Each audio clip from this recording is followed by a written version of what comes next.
ফু আর ফু পার্থক্য আছে। আমি ফু দিলেও ফু, বিশ্বনবী ফু দিলেও ফু, ঠিক কিনা? আমি ফু দিলে যতটুকু কাজে লাগবে,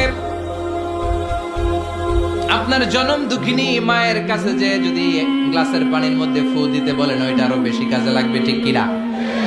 দুইটা গ্লাস, এক গ্লাসের মধ্যে পৃথিবীর যত ইমাম আছে, খতিব আছে, আল্লাহর ওলিরা ফু দিয়ে দিল, আর একটা গ্লাসের মধ্যে আপনার আব্বা একটা ফু দিল, আপনার আম্মা একটা ফু দিল, আল্লাহর কসম আপনার বাবা মায়ের ফুটা কাজে লেগে যাবে, আগে আগে আল্লাহর আরশে চলে যাবে।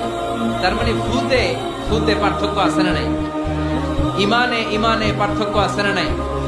কিছু ইমান আছে এটা জ্বলে ওঠে না, এটা মুনাফিকের ইমান, চিল্লায় বলেন ঠিক কিনা? আর কিছু ইমান আছে অন্যায় দেখলে, সমাজের অসঙ্গতি দেখলে জ্বলে ওঠে আপন শক্তিতে, আছে না নাই?